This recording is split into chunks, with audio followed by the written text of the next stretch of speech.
Granite Cave is the first real dungeon in Ruby, Sapphire and Emerald. And here are very interesting Pokemon like Makuhita, Aron, Mawhile, Sableye and Nosepass. Mawhile is not available here in Emerald, but there are some other old friends to help out. Here are the rules. The early game might be fine, but later on will be quite hard with that team. So let's begin. There's no Granite Cave Pokemon before beating the first gym, so I used the Universal Pokemon Randomizer to change Trico to Makuhita. This way I have a Granite Cave Pokemon and at the same time May has a trusty Torchic. I just think Makuhita is neat. On the way to my home cave, I find this kid who wants to learn how to catch Pokemon. I'm not sure if I'm the right person for the job with only one Pokemon myself. There's only one big battle between me and a slightly darker than usual cave, and that is the first gym leader, Roxanne, with some Geodudes and a Nosepass, while Makuhita is a fighting type Pokemon. I use Focus Energy first and then try to use as many Wire Throws as needed to win this fight. That move has negative priority, so I always move last. But Rock Tomb lowers my speed anyway, so no big deal. I get too few crits to make the battle easy, but that's fine. It just means Makuhita was strong enough with doubt. After a long time, my fighter comes out on top. The Nosepass was really good in taking some hits, but it worked out nicely. Roxanne is done, and there's only some story parts to do before I get to the most important part of this run. Sailing south to Dewful Town gives me access to the Granite Cave, where I get a good chunk of my team. Here are a lot of wild Pokemon. The first one is Zubat. Amazing Pokemon. Every time I use it, it's just the best. Back in the day, I really disliked it, but as usual, I was very wrong. Next is Geodude. I really like this Pokemon, but it will compete with another Pokemon later on. But until then, it is the best I can hope for, especially considering the gym after the next one. I think this is the first time I ever use a Sableye. I don't even know how to use it yet. In the more recent games it has a very specific way to be played, but in Emerald I'm not sure what to do about it yet. I was so looking forward to use this Pokemon, Aron. I love it, it's amazing. Back in the day it was in nearly every team I had for Ruby and Sapphire, but it is actually quite hard to use, because of the one-sided nature of being basically the best physical tank you can imagine, while ground and fighting are physical. Anyway, it will work out. Okay, I'm sorry, but yes, Abra is here as well. It is very strong, basically the strongest Pokemon in Kanto, but this is not Kanto. And Psychic is good, but not overpowered. I will try to use it when necessary, but let's see what the team will do in this run. There's actually one more Pokemon here to get, but I can't get it quite yet. And my team is already at full capacity, oh well. Before moving on, I get the EXP share from Mr. Stone for delivering the letter to Steven. That is so important, because I don't want to switch train Abra, but I won't use it for the next gym anyway. This gym is quite interesting. Rawley's a fighting type gym leader, has only fighting type moves on his team, besides Reflect and Light Screen I believe. That is very important because Sableye is part ghost type. That means Rawley can't even use a move which deals any damage to it. But this battle takes a very long time, so I just cut it to the end where I beat Rawley. In Ruby and Sapphire he had at least some damaging moves which are not fighting type, but maybe this is the way to go. Rawley's done and I received a second badge just for me to travel to Slateport City next. In Slateport City is Team Aqua harassing the good Dr. Stern. But I am here to beat them up, and while doing so Abra evolves into Kadabra. It went from basically useless to one of the strongest Pokemon in the game. Very similar to Magikarp and Gyarados I guess. This specific rival battle is one of the hardest rival battles in the game. Because this is the first time there is a real team with a good core of fire, grass and water. I didn't know how to tackle this battle, so I used Sableye first against Wingull and used Nightshade for several turns. Water Gun doesn't deal too much damage and I was happy to see Supersonic miss at the end. And the first one is down. Next is Combustion and I thought Leer might be a good setup for the next Pokemon. But Geodude comes in and while Magnitude is super effective, hits a 6 and Combustion has minus defense, it doesn't KO, just barely. At that HP, Combustion's fire attacks are boosted and the damage was quite huge, but Geodude wins overall and that is what matters. Last is Lombra and there's no need to switch out, just going down. Zubat is very interesting here. I am fast, I use Bite for a maybe flinch, which didn't happen. So I continue with Leech Life to deal some damage and get the HP back. At this level the damage of my team is quite low, but will increase with better moves. And these kind of battles will get more easy to beat. When Lombre goes down, May realize she's out of Pokemon and I can make a visit at Morvet City. Here's a lot of stuff to do. First beating Wally in front of the gym, getting the coin case. I hope I'll never forget the Harbor Mail in Slateport City. Afterwards just grabbing the HM06, which will be very important, and of course beating up the Windstraight family for the Mako Brace. Watson is the electric type gym leader and it should actually be super easy with Geodude. But the first try was so amazing, I just have to show it. First is Voltorb and Electrike, but they don't stand a chance against Geodude at all, so no big deal. Now comes Magneton. The only way to lose is supersonic hits, and Geodude hits itself not once but twice in a row to KO itself. That was amazing. Afterwards I literally have only one out left and that is Makuhita, but Shockwave hits and crits for the KO. I felt like this battle could have been fine, but this was too much. The last Pokemon who could do anything here at all is Kadabra, but sure, paralyzed and then supersonic, so that I will just lose. It's crazy. The second try looks more like I thought it would be. Nobody stood a chance against Geodude's Magnitude. But this battle also showed why Magnitude is a bad move. It's so unreliable, but at the same time it's the best move I have. Seeing a 4 against Manectric and then another low roll was rough, but in the end it really didn't matter. As long as Geodude doesn't defeat itself, it's an easy battle to win. And so his team gets down one by one until Watson is out of Pokemon and I get the new badge. This allows me to use Rock Smash outside of battle, which is usually the time to go visit the northern parts of the region, but I have to turn around and go back. There's something special to get now. Deep inside Granite Cave are rocks to smash, and sometimes have wild Pokemon in them. And this is how I find the final Pokemon for my team, Nosepass. I never used it before, so I'm very much looking forward to it. I think it will slide in and out of the team depending on the major battle, but I will try to use it as often as I can, but Geodude is just so amazing. At Falabar Town are nice things to get.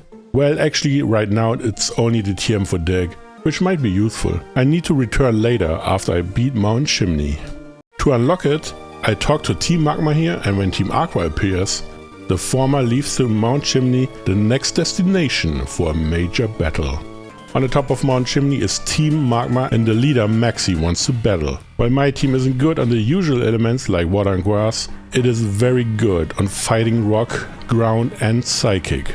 First is Mightyena and I go with Makuhita. Fake Out is just for a little bit of free damage and Sand Attack doesn't work against Wild Throw.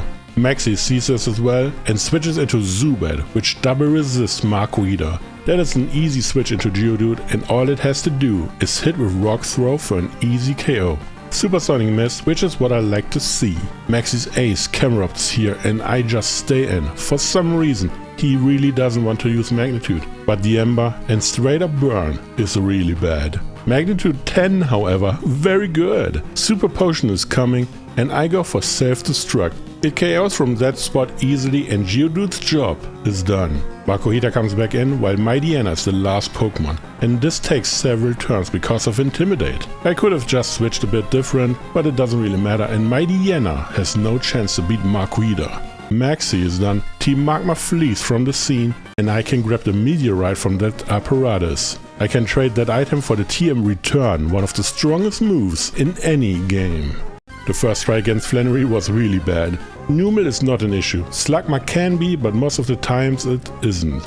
Camerupt, that Pokemon is too strong and beats most of my team without any issues. This battle really shows that I am missing a water type attack or damage in general. I feel like I need to do a little training session now and hope for the best. It also doesn't help that some Pokemon are right before evolution. Maybe that's a power boost I need to beat Flannery, but let's see. While beating Poochyena, Zubat evolves into Golbat. I like to just maximize Friendship and evolve Golbat immediately into Crobat. For me, Friendship evolution are just mandatory to do, right? My starter Makuhita evolves into Hariyama. I don't know why, but for me level 24 always feels so early for this evolution, but I take it. And at long last, Geodude evolves into Graveler. I really like this Pokemon and it is very good for the next gyms. But I made a mistake. I leveled everyone up to level 25 because I was in the zone. But this resulted in Graveler being too strong. Well, before 25 there is no Graveler basically. Numel and Slugma have no chance, they are just done. Camerupt however could be very bad and it track stalled for several turns, because magnitude 7 seemed to be not good enough. But after a while Graveler had enough and hits magnitude 10 to beat Camerupt.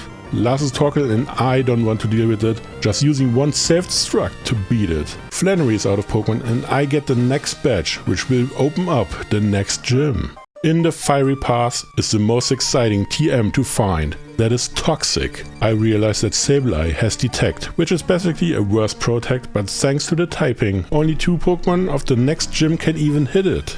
Oh my Arceus, this battle was insane. Norman is the normal type gym leader and I got very frustrated because Confusion is just way too strong. Spinner used Teeter Dance and Sableye did hit itself 4 times until I got the Toxic off. And since it's quite slow, I got hit by Encore immediately. That was crazy. So I switch out into Aron, maybe the next best Pokemon I have, but Teeter Dance got me confused again and that takes some turns off as well. But in the end, Spinner does go down. And Slarking is very strong, but at the same time, very easy to beat. Testing hardened to see if counter is used, and it was. Just switching between damage and harden seemed fine, but it uses Feint Attack at some point and that makes the turns a bit harder, so I switch into Hariyama. To first use Fake Out for a free turn and then Vital Throw for damage, but it's quite low and have to tank a big facade hit before hitting again and to KO Norman's ace, Slocking. Vigoroth is very strong, but fighting types are at an advantage here. And after surviving 1 hit, I knew Hariyama will win this battle, even if barely.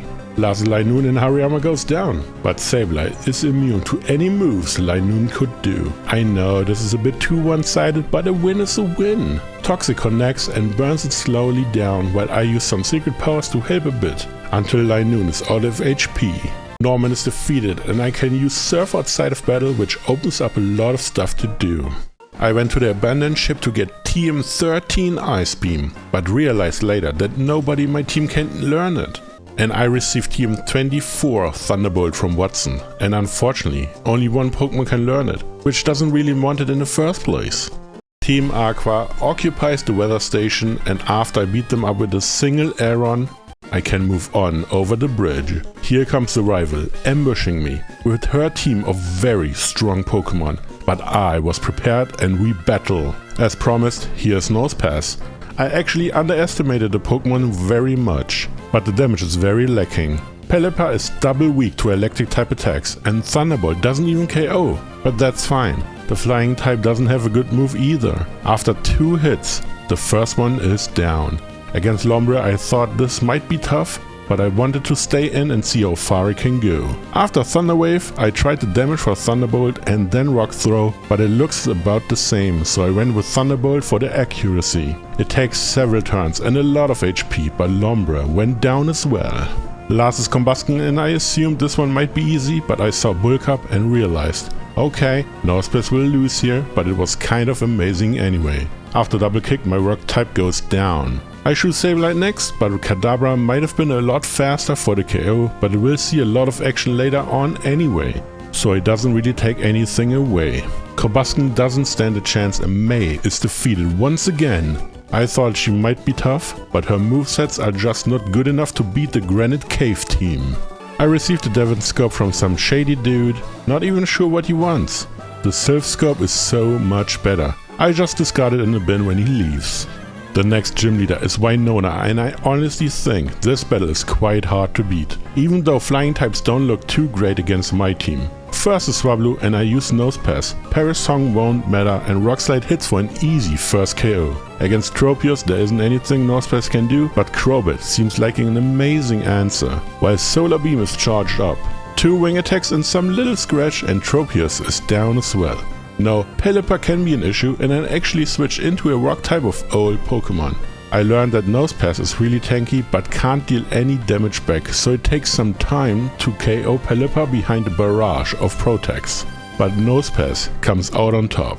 Winona's ace Altaria is a beast. I stay in to use Rock Slides, but I get the feeling I should have used Thunder Wave and this will cost me a lot in the long run. After several hits, Hyper Potion brings it back up and a Dragon Dance boosted Earthquake is the last thing Nosepass saw before going down. I use Sableye now and want Toxic to stick, but it actually missed. That is brutal. I don't really see how to beat her now, so I try something really messed up.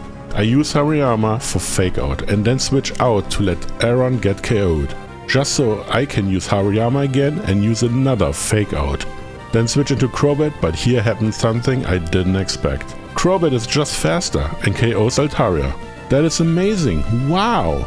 Last is Skarmory and I know that Kadabra can just KO, but I can't switch out since it's so frail. I use Confuse Ray and Bite to stall as much as I can, but unfortunately this wasted a lot of turns, and after a long while Crobat goes down, but it passed the way to victory for Kadabra, since Watson's TM Shockwave comes in clutch to beat Skarmory in the end. Winona is defeated, she has no Pokemon left, and I can now check out the next part of the run. The final battle against the rival is about the shopping center in Lily Cove City. Yes, that's right, not a title, not a badge. The winner can enter the shopping center. The battle was quite easy. I think the developer thought this battle is way earlier for some reason. She has Tropius, Ludicolo and Combusken, not even a Blaziken. The worst thing is, they are all weak to flying and I have maybe the strongest flying type Pokemon in this game. That's quite unfortunate. Anyway, this battle seems like the final rival battle, but it's actually the final battle against May, one of the two rivals in this game. And the other one? Way stronger, not even a challenge. May is defeated, nobody thought otherwise, and I can check out the shopping center for some nice stuff. At the top of Mount Pyre is Team Aqua, and after stealing some orbs, I get told to visit the Magma hideout with this Magma emblem. The hideout was actually very well hidden. I would have never found it without the Magma emblem, I believe. But deep inside is Maxi, the leader of Team Magma, and his favorite pet Groudon doesn't want to play with him. So he lets his frustration out and battles me instead. I didn't really prepare for this, but I at least gave a Person Berry to Hariyama so that my Diana Swagger can be used against his team. Crobat is very strong, but I think it can't beat Nosepass at all. But on the other hand, Nosepass needs a lot of time to beat Crobat. Rock Slide is about half, and after 2 Super Potions I thought maybe Thunderbolt is good enough. But it wasn't. That damage is so low, I can only really use it against Pelipper. But Crobat goes down in the end. Last is Camerupt and Nosepass is slower while seeing a big Earthquake. I choose Hariyama to come back in and this battle is too much for Camerupt. First Fake Outs, then Wild Throws until the Fire type goes down. Maxi lost to me again. I think he could have a strong team, but he really needs more Pokemon. His underlings have more sometimes.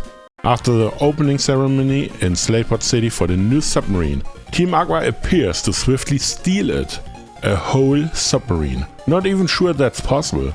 Anyway, I get the job to retrieve it, and so I fly to Lily Cove City, enter the Aqua hideout and battle Matt from Team Aqua, but unfortunately I am too late, and the submarine vanishes once again. But the next destination is Moss Deep City to battle for the next badge, because I need a way to dive deep into the ocean. And right before facing the next gym leader, I let Aron evolve into Leron. Bigger is just better, but that's a philosophy of rock types. Speaking of rock types, I have Graveler evolve into Golem. Didn't see a lot of action lately, but the next major battle will be an explosive comeback. The next gym battle is against Tate and Liza, and they focus on Psychic type Pokemon. I had an idea from the start, but Graveler wasn't strong enough. And now as a Golem, I can go all out. First up is Claydol and Xatu against my Sableye and Golem. Fake Out on Xatu and then tank Earthquake, while Golem powers up for a self-destruct, defeating the team's active Pokemon while Sableye is immune. Amazing start. Afterwards the aces come in, Solrock and Lunatone. Lunatone can't hit Sableye because of the dark type, so Hariyama uses Fake Out on Solrock to block the attack, while Sableye goes on to spread some Toxic to the opposing team. Very important to use Toxic, this way I don't need to defeat Tate and Liza via conventional battle, but just try to stall until Toxic overpowers them. It takes a long time because of nice moves like Crobat's Fly or Laron's Protect. This is a strategy I learned from Kanto's Kyogre, the amazing ninja and poison type specialist, who could be in the top 8 best Kanto gym leaders, even if barely. Anyway, the battle is over, Tate and Liza are defeated and I earn the next badge. But before I can go on a search for the submarine, I need to clean up another building first. At the Moss Deep Space Center is a little argument between this random stone collector Steven and Team Magma. For some reason I should help Steven beating them, but I'm quite confident he could do so on his own. The battle itself wasn't anything noteworthy. I had Hariyama go first with another Persian berry and then beat as much as I could. Until Hariyama goes down so that Crobat can come in and finish the rest. It wasn't a big deal considering it's Team Magma here. But after they lost the last and final battle between me and Team Magma, they leave to find Team Aqua, and so do I. The submarine is still missing. I finally found the submarine at the seafloor cavern, but the keys were missing and I have to travel deep inside to find Archie with his pet Kyogre. I'm not sure what the goal is, but I fight him anyway. The battle itself was easier than I expected it to be. He only had 3 Pokemon. But Mightyena has only normal type attacks, while Sharpedo has only normal type attacks as well, besides Taunt, which is dark. When I beat Crobat, I could use Sableye and he wasn't able to do anything besides Swagger. Granted, Swagger would most likely destroy me. But this battle was fought with Hariyama and Nosepass. After using it for a bit, I kinda like Nosepass way more now. The combination of being super tanky and having Thunder Wave is awesome, even though the battle drags on a bit.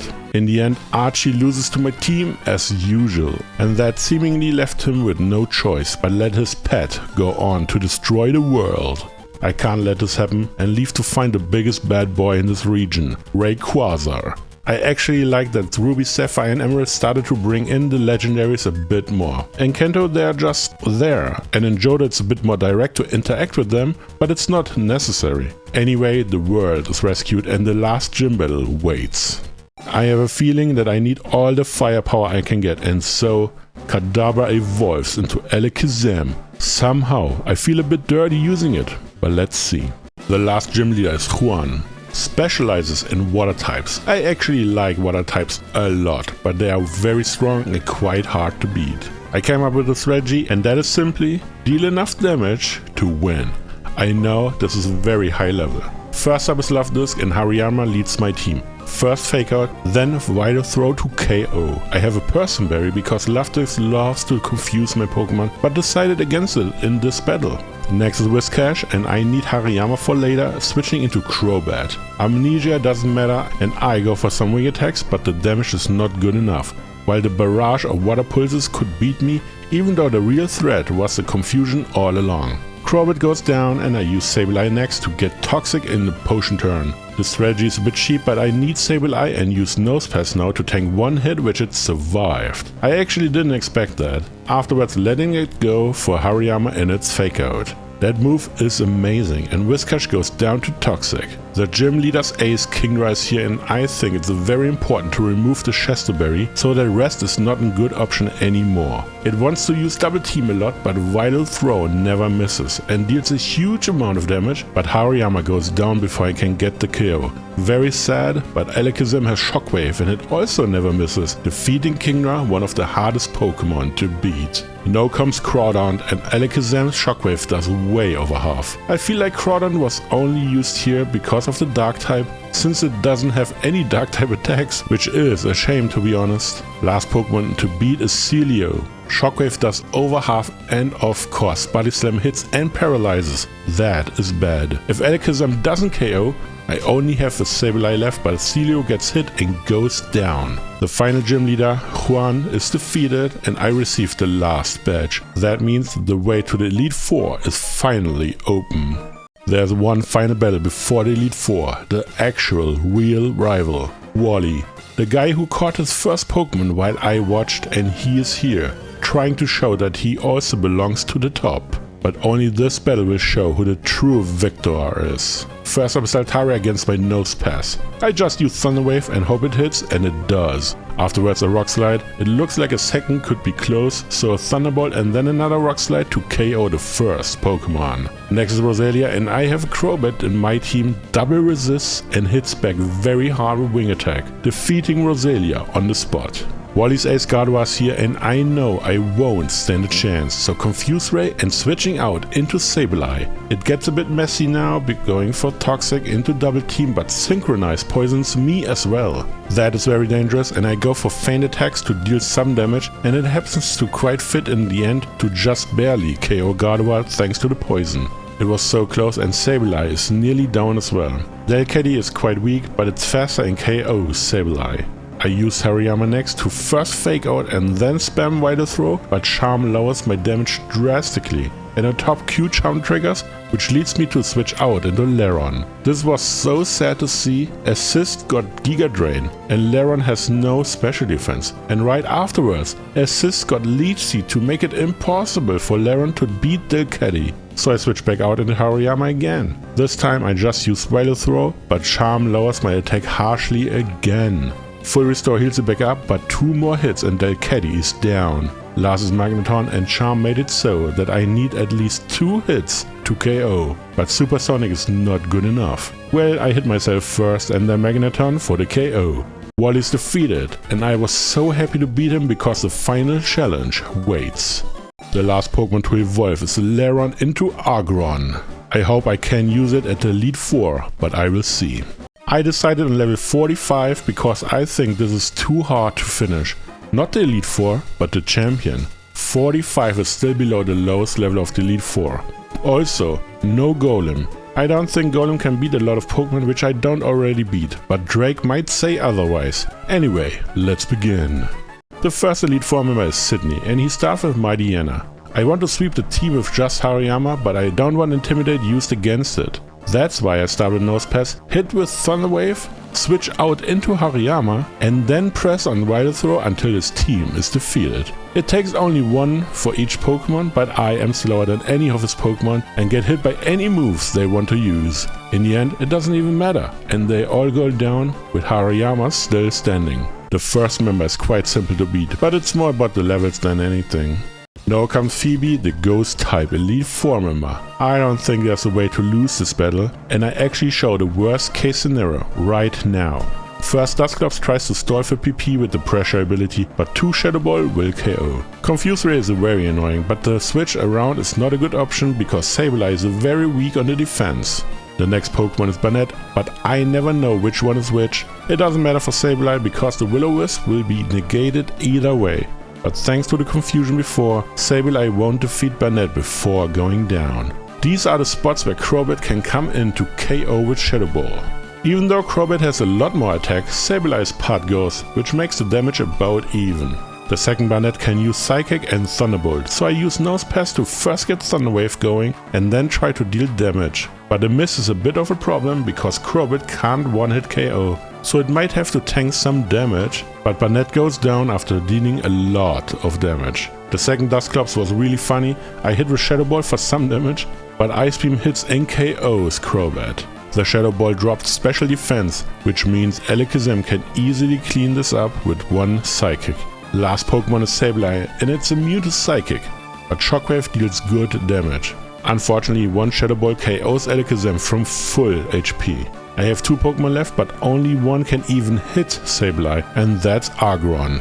1 Iron Tail, and it hits and KOs Sableye. Amazing. Phoebe is done, and now comes the harder part of the Elite 4.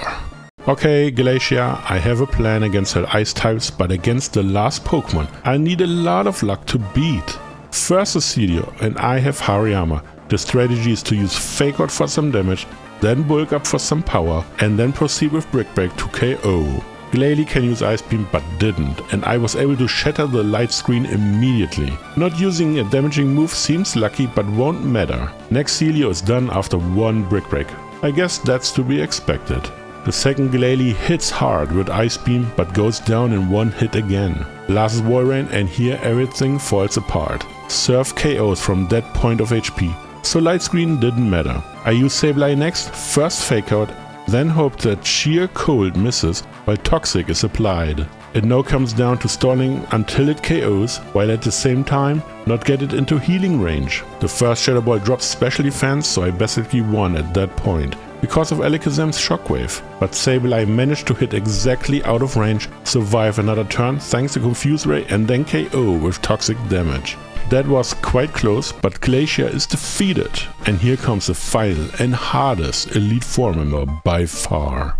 Drake is the hardest Elite Four member by far, and I only found one strategy to beat him, and that just barely. First up is Shelgon against Alakazam. The dragon usually produces Protect in the first turn, and that is the perfect time to set up a Core Mind. Afterwards I KO with one Psychic. Flygon is next, and Psychic can KO in one hit, but sometimes it does not. Very tight in the damage. Next is Elements. Drake's Ace and Psychic does not KO, but the best it can do is Rock Slide because of the Core Mind I set up earlier, and another Psychic KOs the big dragon. Only 2 left, and Altaria tanks the Psychic while hitting for the KO back. I choose Abra next, and this is very scary. It can survive multiple hits, but it has just to connect with Blizzard once to barely KO Altaria. Last is Kingdra, and of course Agron doesn't stand a chance against Surf. I use Sableye next, and this is the scary part. I have to survive a hit and then connect with Toxic. It can miss, and a miss would mean a lose at this point. Afterwards I can let Sableye go. Nosepass comes in, but it's only here to use another Toxic turn because Hariyama will finish it. Fake out to get another hit in, and then take the Surf on the chin to hit back with Brick Break for the KO. Drake is defeated, the Elite Four is done, and all that's left to do is the champion. The champion is Wallace, the water type specialist. I tried so many times to beat him, but it's basically impossible. I don't know which battle is shown right now, but my best shot was to get Wailord into healing range using a Core Mind with Alakazam to then KO it. Next is usually Tentacruel, but Psychic one-shots with one Core Mind. 10 level difference is huge. Ludicolo is very interesting. There are 2 ways to beat it. One is to stay in with Alakazam and hope for the best outcome, or 2, switch into Crobat because Wing Attack is super effective. When that is done, there's still Whiscash waiting. I don't have any grass type attacks. There is Giga Drain available, but Crobat is the only one who can learn it, but the special attack is so low it doesn't even matter. Milotic is Wallace's ace, but the only way to win is with Sableye and Toxic, to get it into range and then KO with Hariyama, because it can tank one Surf barely. And even if all that is done, there's still Gyarados left, and Alakazam can't one-hit KO with Shockwave. There's nothing I can do besides leveling up some more.